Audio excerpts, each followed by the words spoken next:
James Kaufman, World News Report today. Like I told you guys, I was going to put my money where my mouth is. Why did they eliminate Charlie Kirk? Well, because of this interview and a few other ones. Let's listen. And if we go dark, I put all those things out there. Yeah. How did these guys not know this was taking place? So I've been to Israel many times. The whole country's a fortress. When I first heard this story, I still had the same gut instinct that I did initially. I find this very hard to believe. I've been to that Gaza border. You cannot go 10 feet without running into a 19-year-old with an AR-15 or an automatic machine gun that is an IDF soldier, right? The whole country is surveilled. And so let me just kind of go through this. We don't talk about Israeli politics very often, and most Americans don't know this. The last 9 months, Israel was on the brink of civil war. It's not an exaggeration. This judicial stuff, there were hundreds of thousands of Israelis taking to the streets because Bibi Netanyahu was basically redefining the Israeli constitution. That's not an exaggeration, right? He said the judicial branch has too much power. There were protests planned this week against Netanyahu, where they anticipated tens of thousands of people to take to the streets. That's all gone, Patrick. Netanyahu now has an emergency government and a mandate to lead. I'm not willing to go so far that saying that Netanyahu knew or there was intelligence here, but I think some questions need to be asked. Was there a stand down order? Was there a stand down order? 6 hours? I don't believe it. Israel's the size of New Jersey. When I took a helicopter ride from Jerusalem to the Gaza border, it's 45 minutes. Wow. 6 hours. They're live streaming the killing of Jews.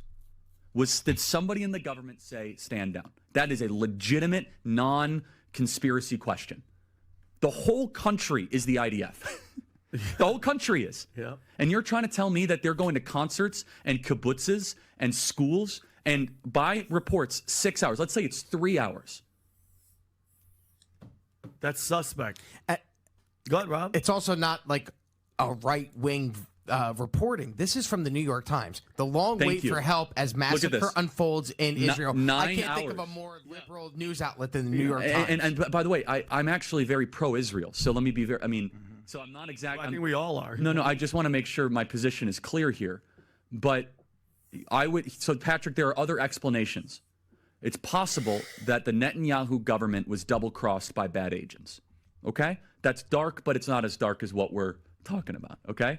Another aspect is that Netanyahu might have traitors in his government, like legitimate traitors that have infiltrated. I was texting with some senior people in the IDF, and they said, Charlie, I can't say too much, but let's just say the same problem you have with the left in America we have here in Israel. So there's something to think about. Just something to think about, right? Is that maybe there's some people within those intel agencies that aren't as sympathetic. Or maybe, Patrick, maybe they might have gotten a tip. They might have gotten whispers, but no one thought it would be 1,200 Jews dead. That's a potential, right? Because here's the essence of it. The essence is this. This is the closest thing to the Holocaust that any of us have lived through. But the fact is now Bibi and the Israeli hard right government has a mandate. I got to be careful the way I say this. They're going to try to ethnically cleanse Gaza. Yep. I mean, I don't use that term lightly, okay? They're talking about basically removing 2.5 million people from there, okay?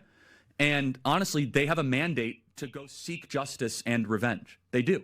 This idea that they need to have a truce or a peace treaty, that's morally crap after you see women and children be burned alive and dragged to the streets. But there are some serious questions here, Patrick. And let me tell you, my pattern recognition over the last 5 years has become pretty sharp. COVID, Maui fires, Epstein. When I see a story and it doesn't click, our guts are usually right. And I think we all know it's A out of the A, B, C, D choices. Who's running America? Well, ask yourself. These are Orthodox Jews. Trump, Barack Obama, Bush, Clinton, Bush Sr., Reagan. It's quite evident. Unfortunately, this was a joint U.S.-Israeli assassination. Let's listen to this gentleman. He knows quite a bit about it. And then I'm going to tell you how he was actually taken out, because I even know that. Charlie Kirk is shot in the neck from 200 yards away, right in the jugular vein. And as people are running away, the police somehow find this guy who was a patsy. He faked the whole thing to divert attention from the real shooter on the rooftop 200 yards away. Then we find out that the shooter managed to escape without a trace. No security camera footage. No one saw him on the campus. Moments after, though, the shooting takes place, you have Benjamin Netanyahu who comes out and tweets about this before anyone else, before Trump even, the personal friend of Charlie Kirk. Then a few moments later, you have Benjamin Netanyahu come out and say that I was speaking to Charlie Kirk 2 weeks ago. I invited him to Israel. What? You invited him to Israel after he was saying all these things about Mossad, about Gaza, about Iran, and he was getting all this flack for having Tucker Carlson and Dave Smith speak at TPUSA. All of your Hasbara agents were attacking Charlie Kirk, and you decided to stop your schedule, bombing 7 countries in the middle of this political crisis in your country, to have a conversation with Charlie Kirk, call him and say that he needs to come to Israel to kiss the wall again. And presumably he said no. Am I missing something? Because a lot of the Israelis and their Hasbara agents online are saying, you can't talk about that. You're a conspiracy theorist. You're just trying to tie everything to Israel. No, this is a political assassination of one of the most famous political commentators in the country. I'm allowed to ask questions about whatever I want. I'm allowed to say whatever I want. Do I think it's interesting that JFK's shooter was never found? RFK's shooter was never found? Princess Diana's murder was covered up? The 9/11 story was obviously covered up? Do I think it's interesting that the Epstein list was never released? Do I think it's interesting that this is all happening right now and the shooter's still not found? Yes, I do. And I'm going to keep asking questions. All right, now I'm going to teach you how he was taken out. So Charlie Kirk put on Telegram that Israel was going to assassinate him 48 hours beforehand. His last several texts were to friends saying the exact same thing. This is actually how they got him. There could have been some shooters.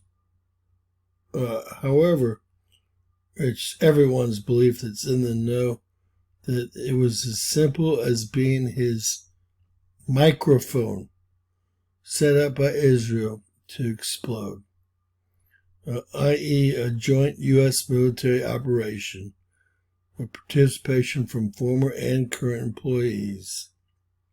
That's right, folks. Talk dirty about Netanyahu and tell the truth. Refuse to go visit him and will pay the price. I told y'all, don't try to take my freedom of speech away, because I've got a lot more to say. I'll leave it there for today, guys. But I find it hard to believe that so many people know about the microphone. God bless. Please share, subscribe, and always remember, anything's possible. Bizarro world.